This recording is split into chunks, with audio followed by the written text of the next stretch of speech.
Hello guys, you all need to watch this video. People are really going through a lot. At times, if they don't say what they are going through, you will not know.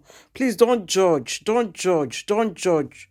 I feel so much for Lolo and MC Bakara. Guys, please watch this video.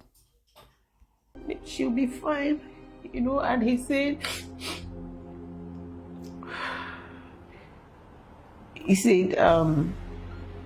do we want to test it? Do you know what it means to open the skull of this child?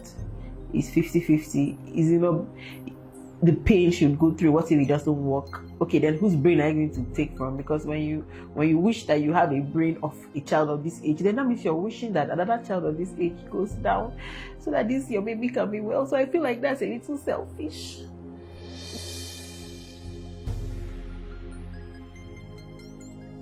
Hi everyone. So today I was just led and I felt like it is time we come up on social media, which happens to be like our office where we work, to talk about something very important in our lives.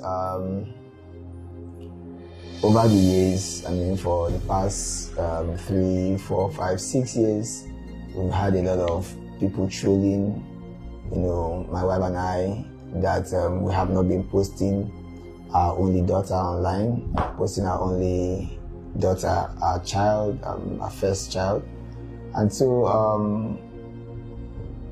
not as if we shied away from it, but we felt like it wasn't too necessary at some point. But I think because we do a lot of family content, and so we show our kids online all the time, so people really want to know why are we not showing our only daughter who happens to be our first child. So today we just want to come out and probably clear the air, and then clear the doubts of these people who have been mocking us and trolling us. Of course, as I was discussing with my wife, I simply say, I told her that we just let them know that we shouldn't even mock the pains you do not understand, because as parents we have some pains that has been quite very excruciating, but we decided to keep it aside and just move on with life. So I'm going to tell you about our only daughter and why we have not been posting her.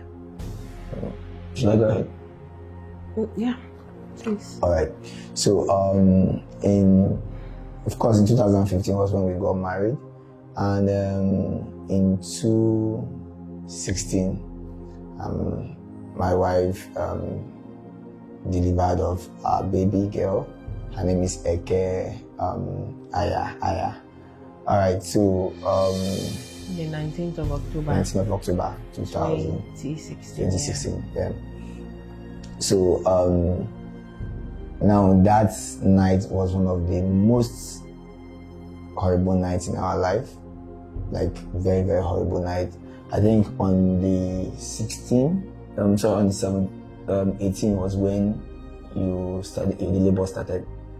Yeah, on the 18th. It was a day before.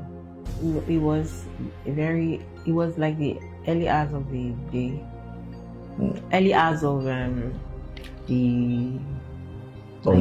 Yeah, okay, it was morning. the early hours of the 19th. Okay. That was when the labor started. In the morning. And we had a good progression of labor according to the medical teams that checked us. And of course, during the antenatal and the checkup from the doctors, everything was fine. Even the placenta position, the water in the, everything was fine basically up until the time for delivery, and I think at some point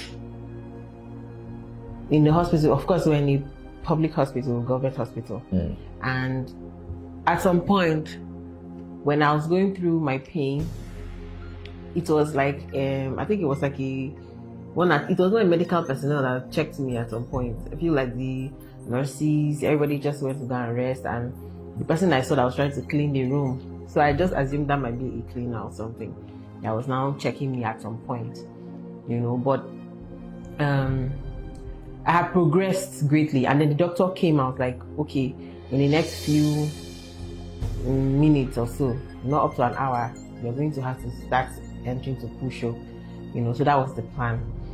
And by the time it was time to push,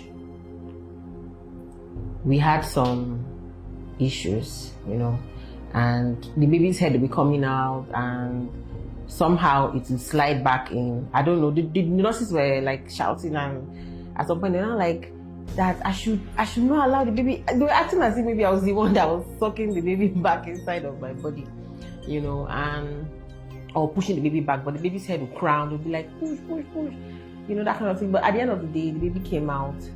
Baby was stressed, and baby was not crying or breathing. Not crying. Let's say not crying. I think from that point, let me share my experience. I at least I saw some things happening inside there. Okay. So I don't know when they called you. Okay. But from my own point of view, the inside of the place, baby came out. They now, you know how they try to tap the baby. They now said, okay, oxygen, bring the oxygen, just casually, So you think that, okay, there's oxygen in the room. So they brought one container. So they carried that container and pressed straight to the baby's nose, poke up, and I'm like, it's empty. They said this thing is empty. There's no oxygen here. Can you go bring oxygen? So that's where the whole drama started.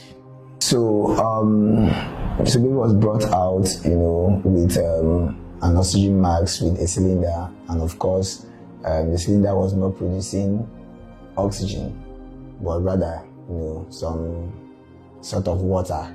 So I had to unmask the baby and took my daughter into the car. Now the ambulance they brought, I think there was no fuel as at the time too. So I was left with the only option to drive with the baby. So my mother-in-law stepped into the car, and then we drove from General Hospital then to another hospital, to Teaching Hospital, and then... So in other words, what this actually meant is that in the whole of the hospital, there was no oxygen. No oxygen, yeah. So this is a baby that was gasping for air. For air already from the labor room, and now has no oxygen. To be transported, still gasping.